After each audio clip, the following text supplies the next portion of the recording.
What's up, YouTube? This is me, Agent Dave, aka Fanatical for Jesus, aka Dawei, aka David Chu. This is part 5 of my video series, My Experience in Southern Peaks Regional Treatment Center, aka Abraxas, as it's now called. Um, I just wanted to talk about, well, like around this time when I was in Southern Peaks Regional Treatment Center, shortly after I lost my mentor, who I was meeting once a week, named Pam. I started getting back into cutting, and for those of you that don't really know, before I was incarcerated, I was a big time cutter, and then I stopped for a while. And around this time, I got back into cutting, and I wasn't cutting to kill myself. I was just cutting because it was easier for me to deal. It made me feel better when I was depressed. It literally made me feel better when I cut. And for those of you that don't know, don't understand cutting, or don't, for the people who do cut or have cut before, they understand this. For those of you that never cut before, you're not going to understand. I don't know how to really explain it to you, except that it made me feel better whenever I was depressed to cut. But anyways, so I got back into that and I started cutting more. And then, I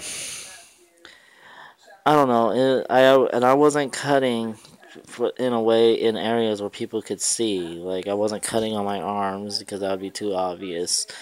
I was cutting on my thighs because no one could see my thighs. And so I got away with it for a while until one day the staff started realizing I was spending too much time in the bathroom, and they were wondering what I was doing, and they sent a male staff member to come in to check up on me, and he opened up the door and saw that I was cutting.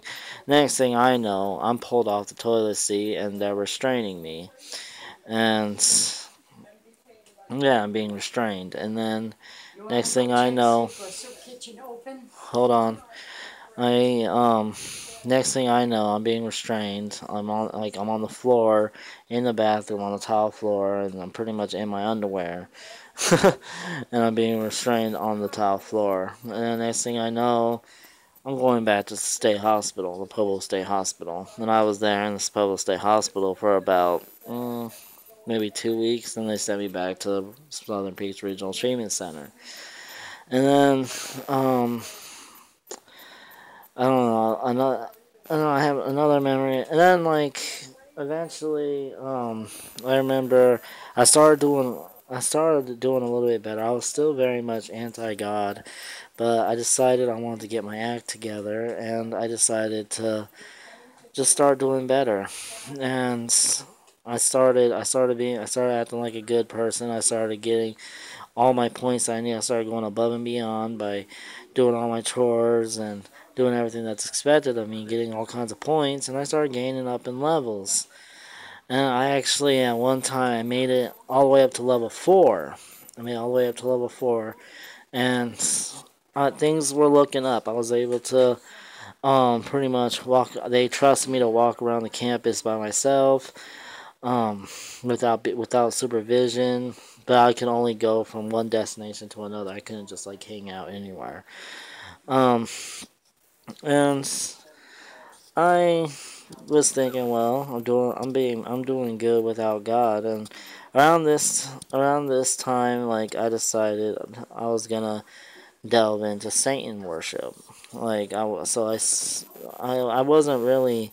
I didn't get any books to read on it, but there was another kid in the unit that I was on that was a Satan worshiper. So I started talking to him more and asking him about Satan worship, and he started giving me some information about it and everything.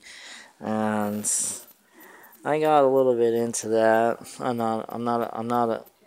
I'm very much ashamed to admit that. I really am. But and but then after that, I quickly got out of that. I quickly did, because I started realizing it's stupid to worship the devil. So um I sort of started doing my own thing. And then one day we got back from school. We came back to the unit from school, and Dr. Robert Bell was gone. We were wondering where he was. We were expecting to have a group with him right after school, and we were told that Dr. Robert Bell is no longer working on the facility.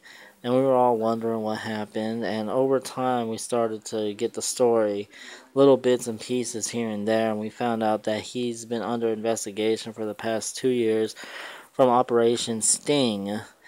And they uncovered that he had like 1,000 some odd pictures of child pornography on his MySpace page, and he was trying to solicit sex from this woman's daughter. Like he was trying to pay this woman to let him sleep with her daughter. And I don't know, everybody was kind of laughing about it, but I was the one that was most devastated, because about this time, like, I was actually learning to trust him, and I started telling him about my life, and I was actually trusting the man, and I started opening up a lot more about my life. So I was pretty devastated when I got this news, and then on top of that, I was denied level 5. I was denied to get to level 5, and things started spiraling out of control from there. I started acting up again. I started getting restrained again. I started self-mutilating again. And I literally went from level 4 all the way down to level 1 in like a matter of like 2 weeks. And from there, I just blew up, and I was just acting up all the time. No one can pretty much say anything to me. I went into a really, really, really deep depression, and it was really hard for me to get out of it. And none of the staff members that I had a rapport with were able to help me out. No matter how many times they tried talking to me, they were able to calm me down, but they were never to help me get out of my depression. And I just, yeah, things were looking really, really bad for me, and I just couldn't get out of my funk that I was in. I was cutting every single day, and I was cutting with anything I could find, sharp rocks. I would steal knives from the cafeteria. Um, when I worked there, I would steal like real knives from the cafeteria and bring it back to the unit. I would steal scissors from the staff office. Anything I could get my hands on to cut myself, I would do it, because it felt better to cut myself than to have to deal with reality. And um, I pretty much was doing really bad. And I remember people would make fun of me, like, because I was so devastated about what happened. They would start taunting me and teasing me. So I got into a lot of fights around this time. I got into a whole lot of fights around this time because I didn't like it. I didn't put up with people making fun of me anymore. So we'd get into all kinds of fights with people, and then the staff would restrain me.